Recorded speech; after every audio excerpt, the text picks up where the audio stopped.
Hey y'all, welcome to My Way Mysteries, the channel that brings you interdimensional content, which means that the readings are from a broad and expansive point of view, as they are channeled through vast dimensions of space and time, and therefore should resonate with you guys whenever you come across them. So today it's about the star seeds. Today you're the star seeds. Today, not so much star beings. The people I'm talking to are star seeds, for sure, for sure. And you carry the Orion template of the star seed, or the Orion star system template. Now again, I want you to remember that this is about the Orion state of consciousness, and that's what you tap into when you tap into your Starseed template or your star being template. It's not so much about extraterrestrials or aliens, not so much that. You honestly have no need for that right now. This is more about tapping into that state of being, the consciousness, right? The ability to tap into the way in which these beings were able to govern their thoughts, govern their feelings, and govern themselves or their communities, and tap into that so you can borrow some knowledge or transmit some knowledge to yourself in order to navigate what you're going through right now, in order to better clarify whatever situation you are going through right now. That is why we tap into these entities or beings that allow us to do that, or these memory complexes that allow us to do that. Okay, so we can activate those parts of our DNA and expand ourselves, right? So we're not so limited and not so much in a state of, I don't know what to do. So in this particular reading, we're tapping into the Orion star system, which I've mentioned before was actually known as the Sahu star system in ancient Egypt. And Sahu is very closely related to the divine masculine known as Osiris. And ultimately that story will obviously be connected to the divine feminine known as Isis. So, yeah. I'm actually gonna tell that story today for those of you that don't know it. The divine masculine, or that which you know as your persona, was caught off guard by its shadow side in this story known as Set.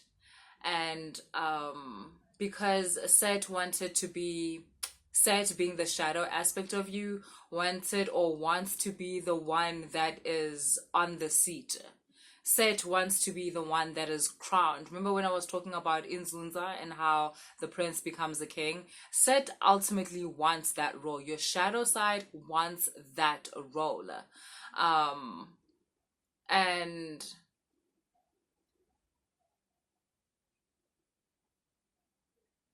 the reason why it's not a good idea for your shadow side to ultimately gain this part of you is because the shadow side rules through fear and rules through restriction. Doesn't really allow you to gain knowledge and expand and free yourself and, be abundant and be creative. It rules through restriction, through destruction, through fear. And so if you let your shadow side rule your kingdom, you become a person that, because you are ruled by fear, you tend to want to bully others. You tend to want to engage with others in states of fear and wanting to kind of conquer other people other than make connections with them. You favor to intimidate and to use force rather than to connect and use flow and use trust, right? And that's because internally, that's how you are ruled by the one inside you, by the shadow.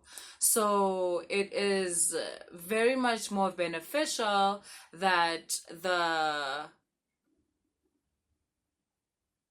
persona, which is the divine masculine, be the one that becomes the king, because the divine masculine is connected to the divine feminine, which is the essence. So is the shadow. The shadow is also an aspect of the essence, but the persona, when it's not the shadow that rules, the persona that is described as the one in the light, so to speak, like not the shadow, or one who has incorporated the shadow, because the divine masculine has incorporated its shadow. It's not shadow over there, it's shadow we eat you. And so that part, that persona is able to properly connect to the essence and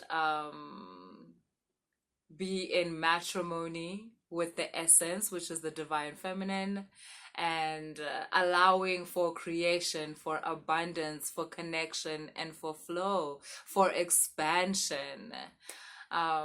So yeah, how the story goes is that the shadow in this story basically won the war between it and the persona, the divine masculine. And the shadow at first basically eliminated, unalived the divine masculine, and threw the divine masculine away, and basically the divine masculine was lost. And the essence took it upon itself, the divine feminine took it upon itself, the divine feminine, that which represents your essence, took it upon itself to look for the divine masculine, for the persona out there. This is the real persona, ne? Not... You'll see where we're getting with this. This is the true persona, the true divine, not just the masculine, the divine masculine.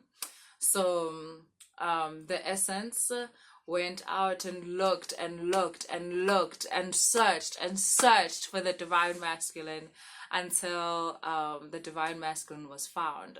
And then the shadow heard about this. The shadow part heard, Uguti, essence went to go find the persona, the real persona, and found it and wants to crown it as the true king.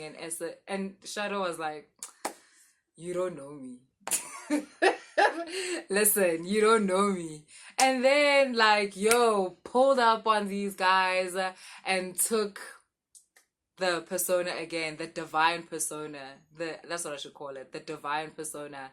And this time, instead of just throwing it away or hiding it where the essence cannot find it, the shadow cut up the persona into little pieces, into aspects, and then scattered it, across the universe, across the land, however you want to put it.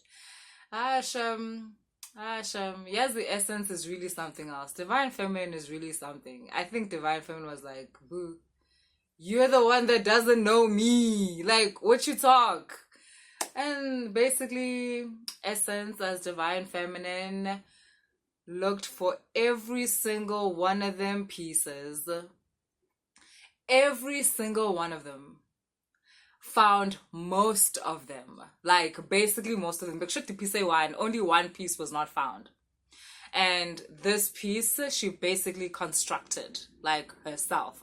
So she put together the divine persona, the divine masculine. She put him back together outside of this one piece, and this one piece she constructed herself, and then together with the divine masculine now put together and the essence, they created another aspect of themselves, one that would then win the war against the shadow and claim back its power. And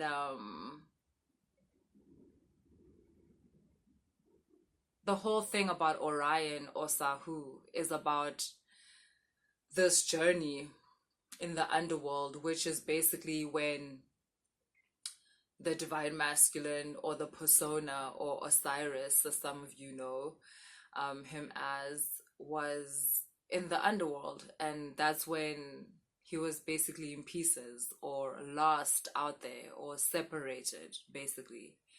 And the journey of being found, the journey of putting one back together again. And this is a sort of initiation, but I didn't want to call it an initiation in the description because I don't want to confuse you guys, because you can connect what I'm saying right now to the Nzunza initiation that I spoke about. If you haven't yet noticed, you should have, how all these readings are like coming together to form a bigger picture. Focus, yo, focus. Stop asking me weird stuff in the comments and focus. I'm sorry, I don't mean to be like this, it just comes out.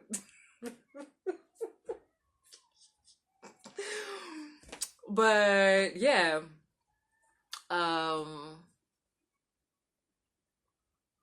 lot of you that are connected to the star system, these are the lessons that you are going through right now, particularly this journey through the underworld that you've gone through, and you're in the process of being put together, or your last piece being built by essence, by the great mother, and or the great counterpart, depending on how this essence is showing up in your life. And for you to create the final version of yourself,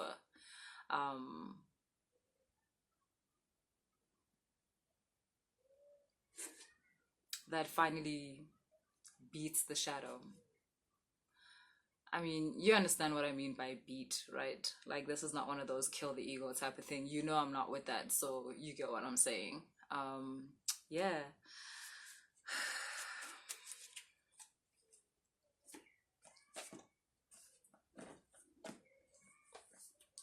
You'll be able to look back, because what happens in the underworld is really weird. It's kind of those places where you're not allowed to bring a camera. You're not allowed to take any pictures.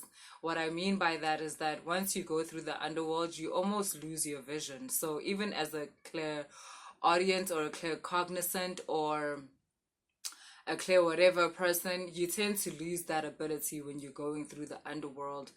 The ancestors and the guys don't want you to see what's about to come, because it's literally shock horror. Like, listen, shock horror. So you only get to kind of find out what's been happening when you're now at the end of it. And that's why this reading is coming up. A lot of you are at the end of this journey. You're about to come out of the underworld, because the essence has been able to find all your pieces and put them back together. So yeah.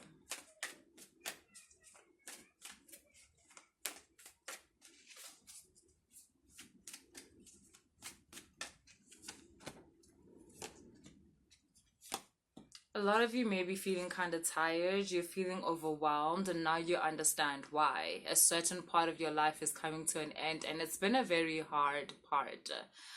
So much that there's certain parts of you that had to switch off. Again, parts of you that tend to feel sorry for yourself, or parts of you that tend to be able to see what's about to happen. It hasn't been that clear over the last couple of years, and it's because you were going through this part of your life. But now you're going to notice how your gifts are suddenly more accentuated. Like all of a sudden, you're very sensitive to what people are feeling. You're very sensitive to communication from other entities, even communications from star systems. You know, when I left corporate, I didn't know what I was going to do.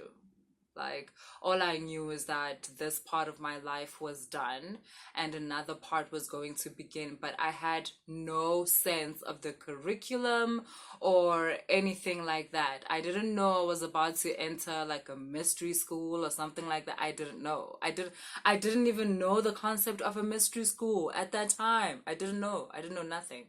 I got out of corporate, and then in true fashion of myself, I got into a relationship. What else was I gonna do? Like, my life was literally falling apart as I know it. What else was I gonna do? I was trying to hold on to some sense of normality. So I get into this relationship, and it was completely not normal. There was nothing normal about it. At this guy's place, for some reason, the veil was the thinnest I have ever experienced in my life outside of what I now have in my own space. Like, this was the place. This was the intro for, like, this was the door of my, like, my mystery school. Like, this was the door. I was getting inducted and I wasn't even aware. But you know, it's like, it's only looking back and I'm like, what the fuck? And that's when I first got into tarot and I started reading tarot, and I would read tarot and people would get so afraid and be like, what the fuck is going on? You're creeping us out. And I didn't even think it was serious. I was like, these guys are lying. Like, there's no ways what I'm saying is like the real thing. Like, what the fuck?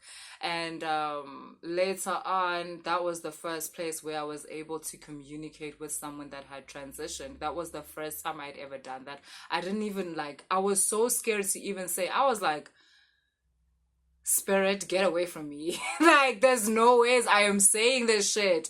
And somehow I was coaxed into be like, bitch, you better tell this person that I said what I said. And like, I was so nervous because I didn't want people to think I was being weird. I didn't want people to think I was being pretentious. I didn't want people to think that I was trying to be something I'm not, type of thing, right?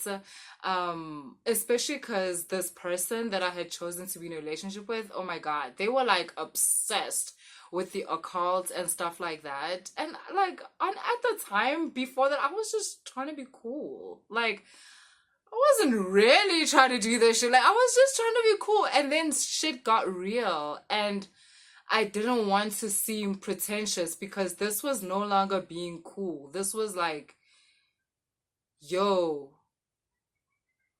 your mom who has transitioned is talking to me and is telling me to tell you shit. Like, what the fuck? And so many things happened, like, within that, like, location. It was the first time I spoke to a star system. That's actually how the story came about, like, that I'm telling you.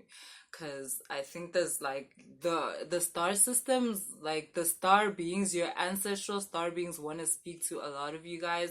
But I guess, like, you're not sure how to initiate the conversation. Like, so what happened to me is that when I was at my place, I had watched this video that basically just told me, like, Pleiadians and the Orions are the easiest star beings to speak to. Like, you literally just, you kind of like make a call, like a telepathic call, and be like, yo, can I talk to someone in the star system? Because I feel like I need to talk to someone. So that's what I did at my house. Like, I basically just went outside, looked in the direction of the Pleiades, right? Which I had this app on my phone that showed me where that was. And I was like, excuse me, ring, ring. I'm finna talk to someone. Can someone please talk to me? Okay. And, you know, obviously my energetics, like, was resonating at a certain frequency. So I wasn't joking. I was serious. And then obviously nothing happened. And then like a week later, I was at this guy's place and like, my call got returned. I just got this like, I don't know how to explain like when entities speak to you. It's like a feeling, but like with pictures, and like it's weird. But yeah, and yeah, I wasn't even used to it back then, and basically it was like, yo, go around the corner, let's talk to you. And then yeah, like weird things like started happening from there. I remember when I was told that relationship was gonna end, I was like, I was so afraid because I knew that it wasn't even a real relationship. I was just, like I said, holding on to some kind of normality. But now it was time for me to really do what I was here to do. And I was so fucking scared. It was time for me to do that whole underworld journey. And I was like, oh my God, what the? And yeah, listen, relationship ended, journey started. I don't have the words for a journey through the underworld. You guys, if you know, you know. There are no words. And when it's done, it's weird. It's literally, it's Hades. It's the underworld. It's hell. And when you're done, though, it's weird. You're so grateful for it. Like, you're so grateful for it. You understand how it made you what you are, how without it, you would have rather died. Like, without this version of yourself, you would have rather died. And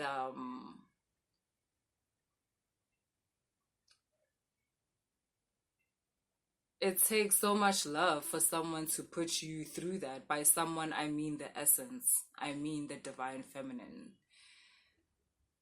The love, like, nobody else will do that for you. There's no other entity that will do that for you. Like, ain't nobody got time, boo. Um, but the all does. Like, the divine feminine has the time. It has the love. Um, 'Cause you belong to it. So why wouldn't it come get you? So, yeah, some of you are either at the beginning of this journey and some of you are at the end of it. And